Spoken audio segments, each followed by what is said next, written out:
Hello, everybody. Welcome to week 2 of Permadeath Weekly. I am your host, Bill Conway, and I hope you enjoyed this week's track of the week. It's a very special one that I picked for a very special occasion. Our friend Yoshi has a game coming out today, Yoshi's Crafted World for the Nintendo Switch. So I figured I would use my favorite Yoshi song. Now, I know this is maybe to some a very annoying song. I don't think it's a very popular song in terms of it being a well-regarded composition. But who doesn't like the Yoshis just belting out their anthem? You know? They're singing the song of the Yoshi. That's the Yoshi song to me. When I think of Yoshi, I think of Yoshi's Story. It's also my favorite Yoshi game, which also might be a little blasphemous to some people. So now that I've offended all Yoshi fans out there, welcome to Permadeath Weekly. I am your host, Bill Conway. I think I already said that. I don't remember if I said that. You know what I vowed to do? I was talking to Kinross, who, if you don't know, if you're a brand new listener to Permadeath Weekly and you don't know the Permadeath Podcast, which is our main show, which you can find on the same very feed, or if you're not listening to this on a podcast app and you're listening to this on YouTube, guess what? You can find all of our stuff on any podcast service you want. And not only that, but this show and our main show, the Permadeath Podcast, are in the same feed. So you don't have to go digging around through the muck and the dirt to find both of our shows. This is one big animal just barreling through the internet with you. But I was talking to Kinross last week, and I had 3 separate takes of the first week of Permadeath Weekly. And like for a podcast, I love podcasts. I love doing podcasts because to me it's kind of just a hit record and fuck it button. You know, it's the kind of content where you just go say fuck it and hit record and go. And if you have a mishap, it's in there. You know, it isn't some snappy edited video. You know, I could just throw shit to the wall, and if it doesn't stick, I'll leave it on the floor. But I had 3 separate takes last week, and by the end of it, man, my voice hurt. My throat hurt, and you can kind of hear it in that episode. I mean, you know, I could anyway, because I know what I should sound like opposed to what I sound like while I'm labored after recording an hour episode for 3 hours. So my vow, I was talking to Karen, I'm like, I'm not going to do that ever again. If I fuck up, I'm just going to let it roll and go with it. So I'm your host, Bill Conway, and if I said that 2 other times already, fuck it. I said it again. You know? I'm confident in saying my name 3 times. Oh, also, I was thinking about something today at work. Before I get into what we're talking about today, again, if you watch on YouTube, you can see the rundown from today's show. And I also want to get this out of the way. If you ever open up an episode of Permadeath Weekly, because I want to kind of get this point across. Not that I had any comments like this or messages about this, but if you ever open up an episode of Permadeath Weekly and don't see like a story there, like a big story for the week, and you're like, Bill, what the hell? How are you missing that? That shit was big news. That's a big pot of stew that you're just leaving out on the counter. I'm not concerning myself with like trying to hit every single story every week. You know, even like, you know, I might purposely ignore some big ones. It's just kind of the stories of the week that I kind of want to talk about in a certain amount of time, you know? So if you're ever missing one, you can let me know, you know, if you want, and I could let you know what I think of it, or maybe include it in a future episode. You know, every episode doesn't necessarily have to just be, you know, things included in this particular week. But again, if you ever see a story in the rundown that you think should be there, it's just I'm not running an actual news ticker here. You know, it's just kind of what's on my noggin for the end of that particular week. But I was thinking at work today. So I listen to music at work. I listen to podcasts at work. But I keep my headphones on when I walk through the office. You know, if I want to go to the vending machine and get a Cheez-It or a lemonade or whatever, I keep my headphones on. And I don't know if anyone else does this. Maybe this is just me. You know, it might just be me. But I like, before I get up out of my desk, let's say I have Spotify on shuffle or something like that. Before I get up out of my desk, I have to make sure there's a cool walk-in song on. You know, I'm sure a lot of people feel this way. For me, it's mostly to distract myself from the fact that I probably look stupid walking through the office. I don't have a particularly cool walk. But even if you don't have a cool walk, you can kind of like crutch that with a cool song. You know, if you have a cool walk-in song, even if you walk like a dope, then you're walking cool, man. At least in your own mind. Your perception of yourself is different when you have a cool walk-in song on. So, I wanted to go get a snack, and I'm going through shuffle, and sometimes I'll sit there for 5 straight minutes and until a cool walk-in song comes up. And that's just wasting my time. It's wasting my work time. Bosses are probably like, Bill, the fuck are you doing? Stop shuffling your music. Go get your damn Cheez-It and sit back down and work. So today I was walking, and I didn't think about putting a walk-in song on. I was just kind of like, you know what? I have to pee. Sorry for being explicit. But, you know, everybody takes a piss. A lot of people want to talk about everybody poops. A lot of people want to say, oh, everybody poops. Everybody poops. As if peeing isn't there too. Deserves a nod, a shout out. But I had to get up and again, I'm going to say it, be explicit here. I had to get up and pee. I'm also going to grab a snack. So I didn't think about really putting a walk-in song on. I just kind of got up and walked. Now, I have some things in my Spotify that are saved that I don't particularly have in there because I think they're like cool. You know, not everything's a walk-in song. I'm not going to save you just because you're a walk-in song. So I happen to have the classic old school RuneScape soundtrack saved to my Spotify. Let me tell you something. You are not cool, okay, walking through an office of dozens and dozens of people to Harmony from RuneScape. The song Harmony. You are not cool. I'll have that song playing in the background as I'm talking here. And I'm walking, and it's just the oddest sensation. Because, like I said, I put these walking songs on because I want to feel cool. And, like, usually it works. I know I'm not cool. I know I don't look cool. But I have it on, so I feel cool. And nothing could stop me from feeling this. But as I was walking, because then also if it's a cool walking song, you can kind of get into a cool little rhythm with your walk, you know? That's what I'm talking about when I say, even if you don't have a cool walk, you have one when a cool walking song's on. But with a RuneScape track, an old school MIDI RuneScape track on, you can't get your walk into a rhythm. And you start to become self-conscious about the steps you're taking.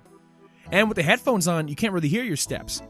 So, like, you're totally melting down. Your whole entire walk is like, should I continue this? You know, should I freeze? Should I pretend to sneeze? Take the headphones off so that way, you know, I don't just look like I heard something shrill. I kept it on, though. I kept walking, you know. It was interesting. I'm going to make sure to never do that again. Because it just felt wrong. You know? You can't really... There's plenty of video game music you could walk cool to. That's the other thing. Because I have other shit saved in there. You know, I have cool Stardew songs. I have some, like, neat, like, Elder Scrolls. I mean, then I walk into Elder Scrolls stuff. I'm going to expect to get encountered by an NPC or something. You think you can get Cheez-Its here? You've not talked to me in months there. Goodbye. Some shit like that. But anyway, yeah, that's what I thought I have. Anybody have any walking songs? I know I seen like commercials like that, you know, when like wireless headphones became a thing. I don't always see these commercials like, walk like a badass. I don't know. You see, now this is one of those moments, okay? That ending to that segment there, walk like a badass, that's not a funny parody of any commercial. In fact, that's horrible.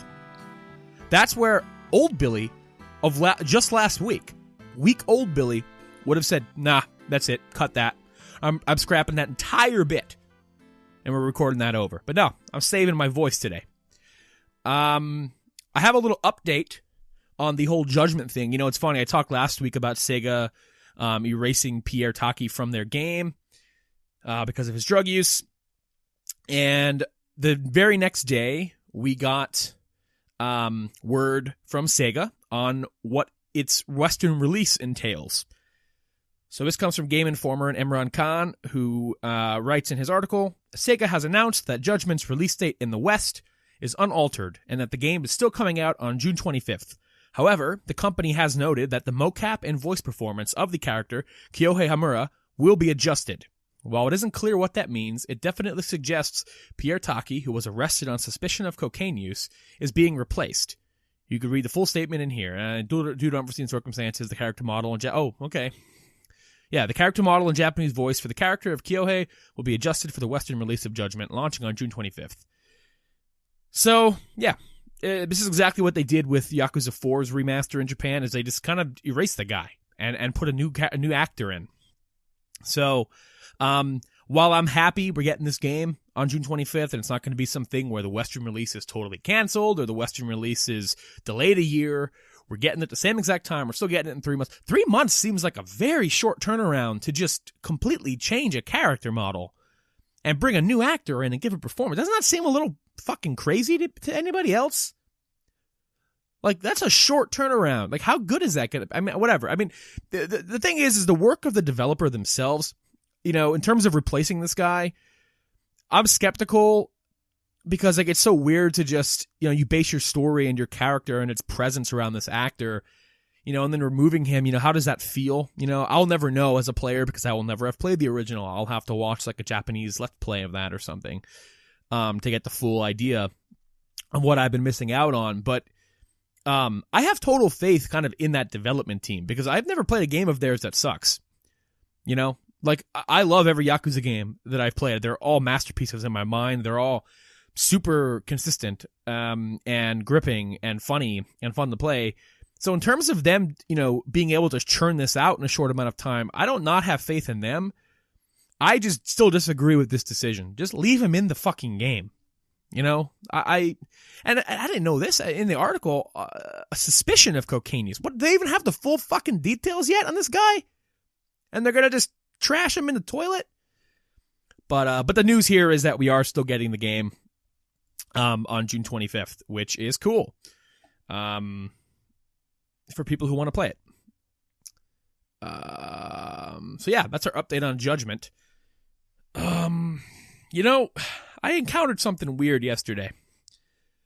So it's the 25th anniversary of the Elder Scrolls. So there's some cool things that come with that. If you're listening to this, it might be gone by now, but Morrowind's free currently. If it's still free of you listening to this, go grab it. But you have to use Bethesda Net's thing to get it, their launcher. But they put out, as you all know, last E3, they announced Elder Scolls Blades, which is their Elder Scrolls mobile game, which is exciting, you know. I'm not one to just take a big dump on mobile games, or, if we're running with the theme of this episode, take a big pee on mobile games. I like mobile games. When they're done well, I'll play them. Even when they're done poorly, I'll check them out for a week and be like, yeah, that was fine, and then move on. That's fine. There is no buy-in here. I don't mind that stuff, so I'm okay with them announcing mobile games like that. It's cool. That's why, you know, again, I'm on the side of I don't really think anything's wrong with that Diablo mobile game, but we'll get into that when I actually get to play the Diablo mobile game. I'm looking forward to playing it. So, to my surprise yesterday, I had, when Elder Scrolls Blades was announced, and then, you know, further details were given, it was put up on the Play Store to pre-register for it, you know. I'm like, cool, yeah, sure, fuck it, I'll do that, why not? Get a notification when it's live. I'm sitting at work yesterday, I get a notification, 2 days ago rather, because this is Friday this episode's out, sorry. Now y'all know when I record it, I don't record it on Fridays. Everything's a lie. And everything can't be a lie. Because if I had recorded it on Fridays, how the fuck are you listening to it so early in the morning? What do you think I am? Nocturnal? So I get a notification on my phone, sitting at work, that says, Elder Scrolls Blades is available to download now. And I'm like, oh, fuck yeah. I didn't even think about this. 25th anniversary of Elder Scrolls. This makes perfect sense. So I go to my lunch break. I download it. Pretty small download. I honestly expected it to be pretty large. You know, whenever I'm downloading a game that's not just some anime waifu game, I always expect that notification that says, this shit's pretty big, fella. You sure you don't want to use Wi-Fi? And so I was like, no, I don't. Just download it, buddy. I've never said yes in my life to this question. So just fucking download it. But I didn't get the notification this time. Relatively short download, which should have been red flag number 1. Okay, to what my eventual fate was here. Now, I when I saw the pre-reg notification, I was waiting for it to download. I Googled it, Elder Scrolls Blades, is it out? Like, what does this mean? Because when you go to the Google store page, it says this product is now in early access. And I'm like, okay, cool. It's a mobile game. Every mobile game to me is in early access. None of these things are done. Everything's iterating and taking your money at the same time. But I saw that it was in early access, so I'm like, okay, interesting. Did I get picked for this beta? Whatever. So I download it. I open it up. It gives me a cool little cutscene. It's like, the Blades were an organization that fought the Tharbor. And then it gives you like a little combat tutorial thing where it teaches you how to fight. And you fight an elf. And then it takes you to, and then it starts loading. And then it takes you to a splash screen that says, thank you for downloading the Elder Scrolls Blades. To ensure a smooth launch, we're inviting people into the early access in waves. Please keep your eyes tuned for the notification or email letting you know when it's time to play. And I'm saying, like, are you fucking... What the hell is that? What the hell is that? If I wasn't picked to play your early access Elder Scrolls Blades experience, don't make me download your game and do your tutorial, man. What a fucking dick tease. Like, I mean, granted, okay, I'm getting upset that I can't play this probably crappy Elder Scrolls mobile game. This sounds like an overreaction, as if this is the most hyped thing in the world and I just got dumped out of the Half-Life 3 beta or something like that. But the matter is this game's like, was like kind of supposed to be out? Like, it's weird to me that it's still kind of just like, it's an early access, there was betas, there was this. They announced it like almost a year ago, dude. I want to play this shit. It was just hilarious that there was no build-up at all to that splash screen. You download it, you're getting yourself hyped. It's like, oh man, even if this is mediocre, it's still some like new Elder Scrolls stuff, that isn't just ESO. And then you do this combat thing. Okay, the combat's okay, but I can get into this. It looks nice. The graphics are kind of cool. Let's do some Elder Scrolls-y stuff on my lunch break. Let's go. And then you just get taken to a screenshot of a website. So, anybody out there who might have gotten that pre-reg notification, like my brother came up to me this morning and he's like, yo, Billy, Elder Scrolls Blades is out. And I said, dude, walk with caution, because you're going to open that app, you're going to fight a Thalmor, and then the game's going to say, sorry, you wasted your time. You're not in. And you're going to sit there and go, well, I suddenly don't care. But, I mean, hey, once I get that email that says I'm in the early access, I'm down to play. Speaking of early access, Dreams. We all know Dreams, that PlayStation 4 exclusive that's been seemingly coming out now since I was but a sperm. Got a date for its early access period. So instead of waiting for this game to launch fully, Media Molecule, who, by the way, I don't want to make too many jokes about this game taking too long, because all the coverage that I've absorbed of this game, everything I've read from and watched from Game Informer, and then even from their beta streams, and all of these neat pieces of insight into the development of this game, they are making something here that is ridiculous. And I don't say that like, with hyperbole. Like, this is truly fucking insane. The stuff that people made in that closed beta. And that's only with a short amount of closed beta time, okay? Like, the stuff people were able to do within the confines and limitations of Little Big Planet, given unlimited amount of time, without confines and the constrictions and that time crunch of a beta, some of that shit blew my mind. And this is that expanded, in infinity. So, like, this is a super exciting product that I'm super excited to play. And I'm really happy they're doing this early access period. Now, I believe it's coming out April 16th, by the way. I said the whole idea of this headline was that because they had previously announced early access for this game a few weeks ago, that this game was going to skip a traditional release because they want to get it into people's hands. But they announced today that its early access date is April 16th. It's going to cost $29.99, and it will be available in the U.S., Canada, and all European territories. Says here in the Game Informer article from Elise Favez that to get your hands on it, all you have to do is purchase Dreams Early Access from the PlayStation Store when it arrives next month. By buying this version, you won't need to repurchase the game when it launches later on, and your creations will carry over to the release version too. Media Molecule says that entry to early access is still somewhat limited, but it's a big limit. Reddy from Media Molecule says that to avoid disappointment, we do recommend you purchase as soon as you can to enjoy all of the creator tools available. So that's super exciting because, I mean, like in my mind, this game is, they call this early access. To me, this game was like pretty much soft launching on April 16th. You know, and what's incredible about it is that it's $30, and then when the full game comes out, you don't have to purchase it again. So if you have any interest at all in Dreams, although, you know, the purchase limit, the purchase amount is limited, it doesn't, you know, there's no exact details on how many people that is. I'm really curious on that, but they do say it's a big limit. So if you have any interest in Dreams at all, run to that PlayStation Store on April 16th and buy that beta, because not only are you getting to play this game early and get your hands on something that people have been dying to eat up for years now, but you're like kind of getting the game half off, huh? Like if you have any interest at all, like that's pretty generous, you know? But I also look at it as a nice, easy buy-in for the people who are going to populate this game for players who buy it when it comes out. Like, this is so cool because when Little Big Planet games come out, you know, or any games with a creation tool for that matter, we're looking at Super Mario Maker 2 this year, and you know, even that game's predecessor, Mario Maker 1. There's always that period of time where there's two groups of people who play these games: the people who want to just play user-made levels, and then the people who are super creative, who are not me, and make things for us to enjoy. You know, with no intention other than we like being creative and making things for you to enjoy. But there's always that buffer period where there's not much content to play for the players like me who don't want to make anything but just want to experience people's creativity.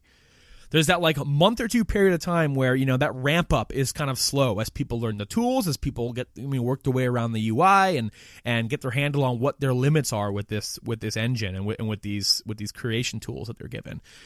So this creates a really nice early access period for all of these people who were making such incredible stuff in that closed beta in such a short amount of time, letting all those people through the gates and just populate Dreams' servers with a plethora of incredible stuff. So that way when Dreams launches on day one, they could probably package together a pretty fucking sick launch trailer of all of the stuff that was made in early access to really sell you on Dreams. Because even though I think at this point, you know, we've always had those questions of like, oh, what is Dreams? What could you do in Dreams? We don't really know. At this point, it's pretty clear how powerful and substantial Dreams can be. We've had lots of things leak from their NDAs with the closed beta. They then lifted that NDA.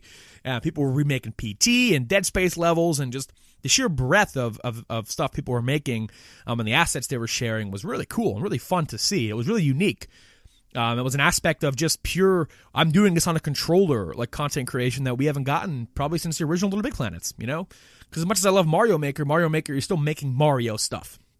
You know, Dreams is something special. So being able to showcase an entire community's stuff in your launch trailer for the full launch of this game, early access is about as good an idea as you can get for Dreams. Because for people who don't want to buy in early or maybe are skeptical, there's no longer that buffer period for them when that game officially launches of, well, there's not really a lot of content to play because people just got the game. Instead, no, you're going to have a ton of shit to go through. And I think that's awesome, and that's a huge boon. Now, I'm going to get it in early access because I'm going to buy Dreams no matter what. And having Dreams for $30 is super attractive, but also I kind of want to try to make some stuff in here. You know, going to try my hands out and see what I can make with these tools, because they're super impressive. And speaking of super impressive, this story kind of has two sides of it, two sides of the coin. So PlayStation had their State of Play event on Monday, which a lot of people were expecting to be PlayStation's version of the Nintendo Direct, and that's pretty much what it boiled down to. It was PlayStation's Nintendo Direct. Now, it left a lot of people unimpressed. I don't think it was anything like mind-blowing, you know. I thought it was fine, though. You know, it is what it is. You know, they never promised anything specific with this. You know, like when most Nintendo Directs, they don't, but a lot of times they'll be like, hey, this is the Pokemon Direct. And then you kind of know, okay, we're getting a Pokemon game. Sony was kind of just like, hey, we're going to do a state of play. We're going to announce some new things, little new things, and some VR stuff. So it's no surprise that they talked a lot about VR. They announced a lot of neat, fun VR games, which I'm all about.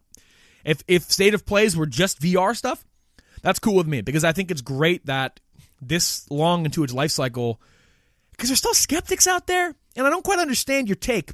If you're still a skeptic in terms of how much Sony is supporting PlayStation VR. I mean, yeah, I get it. It doesn't have like Uncharted, the golden visor, or any shit like that for it. But Sony puts it out in front often. They like to talk about it at their presentations. They don't always maybe do a whole blowout. But this thing did not go the way of the Vita or the Moves, which is funny because the Moves are now back in action. The PSVR has stayed a nice staple, and some people are like, they're not even going to fucking make one for PS5. This is a waste. Well, I don't know, man, because the PSVR, the other bit of news out of this is that PlayStation VR has sold, up till now, 4.2 million units. It's the top-selling VR headset, which isn't a surprise, really, because it is the most accessible of the high-end VR headsets. Like, put it in your PS4 and play your games. You don't have to worry about anything else. The tracking is kind of mediocre compared to higher end VR headsets. But I mean, in terms of like, hey, I want to play Astrobot. Hey, I want to play Tetris Effect, Beat Saber. It's such an attractive Skyrim, Borderlands. It's such an attractive little unit, and it has gone so cheap so many times during the holidays that, man, there is no surprise this thing has sold so well for a VR headset. And it's super nice to see. That excites me because VR. I've gone on record of saying this, I don't know where, if I've said it on Permadeath Podcast or on Twitter, but VR is my favorite video game advancement. Probably like since online gaming, since I stepped foot into Halo 2 and WoW for the first time. When I was like, wow, this kind of blows my door open. VR is just incredible, and I'm giddy every time I play something I love in it. That effect has not worn off, which has me so excited that the one game I've been waiting for in VR, and I was never certain if they'd pull it off, especially on PlayStation VR. And this is something that is confirmed for Steam VR as well. And that's No Man's Sky. No Man's Sky in VR. The whole game, the entire experience. Sean Murray has said everything you can do in regular No Man's Sky. Every new update, every new piece of multiplayer, every new daily, weekly mission, whatever the fuck. No Man's Sky in its entirety, all future updates, all current content is playable in VR. What the fuck? What the hell? This is like, one thing we don't get often in VR. I think one thing I guess you can knock it for, if you want to try to knock it for something and be a dick, is that there is a lack of like meaty experiences, And that's just due to the difficulty of developing VR games. We aren't getting these 27-hour RPGs in VR because it's just a whole entire different market, man. And it's also a lot to ask of somebody to sit in VR for these 8-hour, sessions that you would put into something like Divinity. Oh yeah, go ahead, sit in this headset for 80 hours of your life. In a technology that we don't really know if it's going to kill us yet or not, It's such a different market. So when we get a piece of content like No Man's Sky in VR, Borderlands 2, Skyrim, Astrobot, and Tetris Effect, these games that we could really sink our teeth into and spend time with, that's exciting for me because I'm not really sensitive. I've been super lucky. It's one of those things where I am eternally full of sorrow for anybody who is sensitive to VR, people who get motion sick, people who have an issue with it, because it's such a bummer, because that's usually what is the deciding factor of whether or not you really like VR is whether or not your body can take it. And, I hype it up to people so many times, and then sometimes, a friend might end up, buying into that hype, buying a headset, and then finding out that every game I've just recommended to them makes them extremely violently motion sick. And then I'm like, fuck. I always forget about that aspect of it because I don't deal with any of that.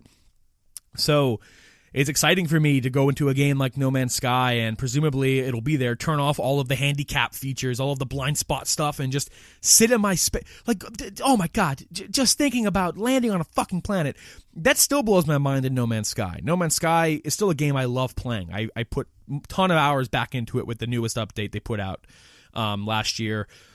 I love that game. It's a game that I honestly even loved when it came out. It's a game that was deeply flawed, but being able to play this shit in VR, man, the whole experience, landing onto fucking space stations, going out into a dogfight, landing onto a planet's atmosphere, building a base, going under the ocean, digging into a cave.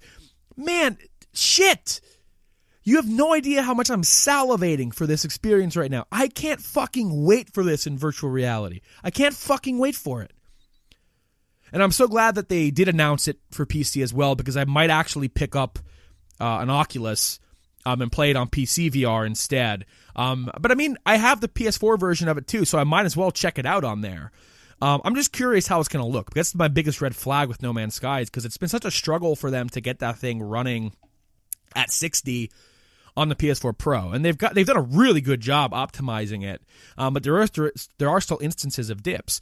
So I'm really curious, because VR, man, your frame rate needs to be rock solid, or people will puke. Even people who have VR legs will puke their guts out in a game that's dropping frames constantly. That's really fucking with your head. So I'm super curious how it's going to look then, because I think it's a really pretty game. It looks like total dog poopy on PS4. Maybe, I don't know.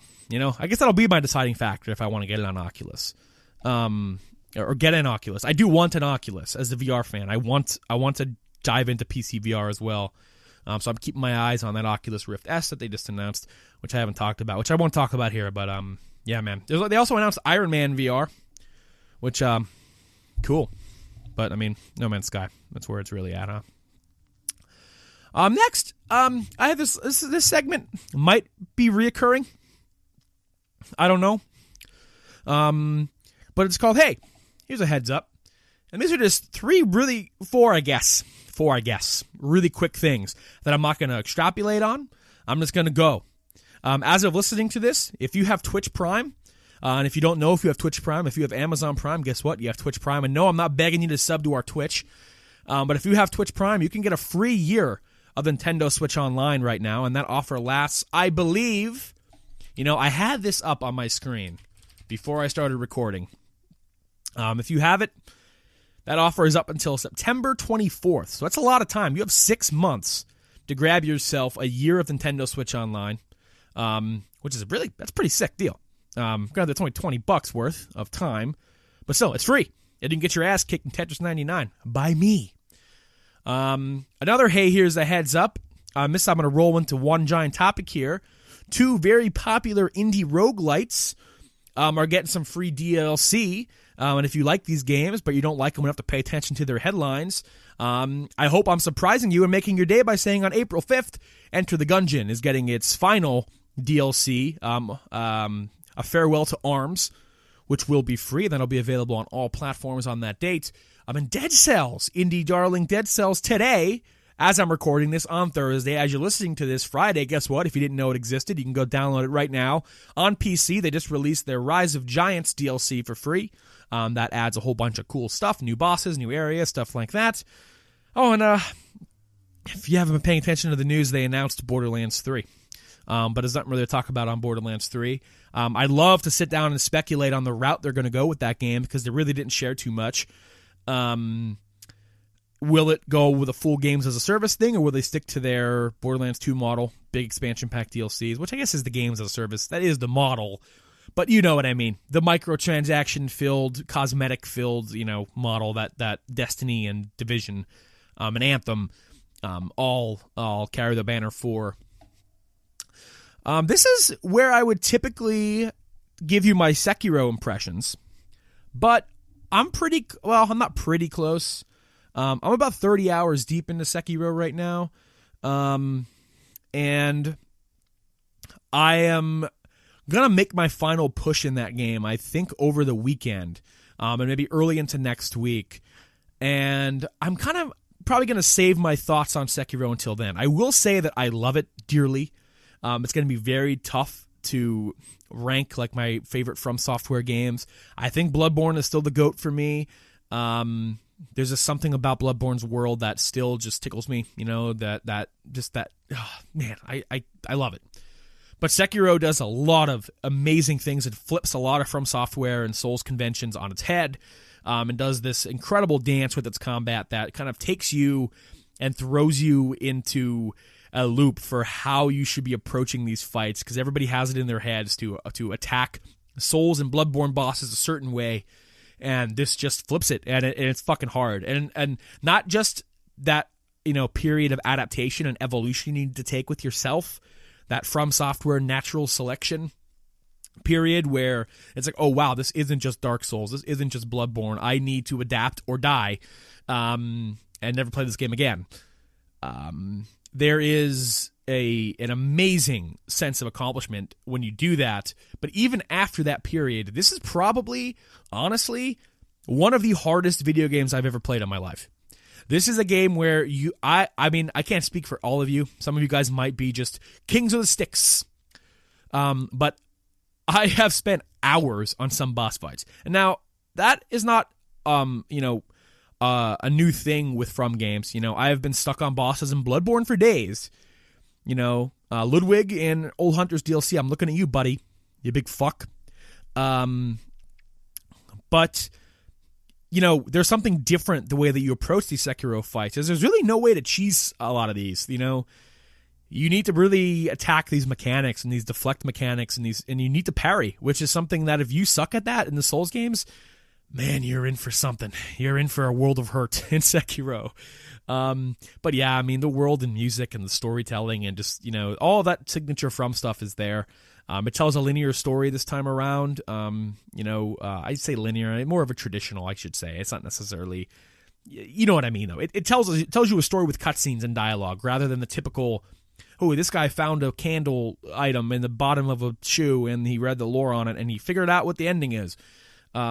This is more of a traditional method, but there's still so much to dig into. They tell you a story, but they aren't, spelling it all out for you. There are still item descriptions. There are still things to infer and dig into and study, which is great. It marries two worlds of storytelling, From Software's traditional way and our traditional way, and you get some new mix of it, and it's great.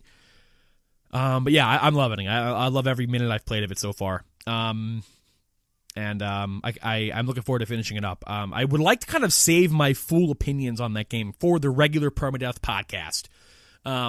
So we'll see how that all lines up. Because again, like I said last week, I don't want to really talk about the stuff I've been playing on here. Just little bits and bites, of the stuff that I have small impressions of. And now with The Division, that was really early on. Whereas with Sekiro, I'm pretty into this game. I'm at 30 hours in at this point. It's not really my early impressions anymore. So I kind of want to save that stuff. So I hope you understand that. You don't get mad at me. But I think I've given you enough to chew on if you're on the fence with Sekiro. It's hard, man. This shit's hard. I keep hearing people talk about how it's the most accessible Souls game ever, and I think in certain instances, sure, certain areas of the game and certain design philosophies and the way that they approach certain things, it's heavily tutorialized in the beginning. I want to reel that back. I don't want to say heavily, but it's more it just seems so because it's so much more tutorialized than any other Souls game. And I can see how someone would see that and go, oh no, here we go. Activision's got their fingers in the pie. When in reality, Activision has only published this game here in the States. So Activision really has nothing to do with this game and its design. But, I can see where someone would get a little suspicious when they open the game and there is a tutorial. It does tell you how to do things. It does tell you, hey, this is this is that. Press this button to do this, and it gives you little guides and things like that. And there are skill trees and stuff. And so, oh, wow, this is a lot more traditional of a game from. But after that, any worries of this game being handholdy or whatever are immediately washed away as you get your face punched by that first boss. There is a difficulty spike in this game that happens very early on. In the beginning, you feel cool. It's like, oh, man, I'm deflecting shit. I'm doing death blows. And then the game's just like, you know what? I had enough fun with you. I'm going to whoop your ass. And then it becomes one of the hardest games you'll ever play. This game is tough. Very difficult. And a lot of it does come down to shedding some old habits, but a lot of it is just, this game is tough, man. And that's cool. I like that about it. Yeah, so that about does it for this week's Permadeath Weekly. I don't have for you searching for the answers this week. I didn't get any good answers to any questions from Yahoo Answers, so I'm going to go ahead and take a stab at that next week. And I'm also going to be playing with a different way to integrate that into the show, opposed to it being a segment just at the end. That way it's not as sloppy, because I really liked it last week, but just kind of having me run down those questions one after another like that, it just kind of felt a little clunky.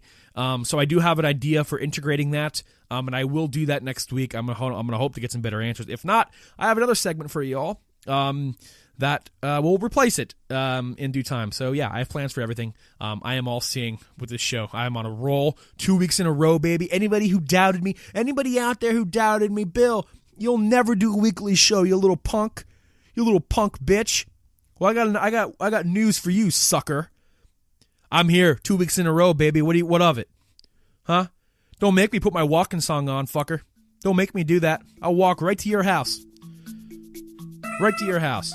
You can make fun of me all you want, but I'll be walking right to the bank with the money you're going to pay me for this content. Because this content is a result of the lawsuit that I'm going to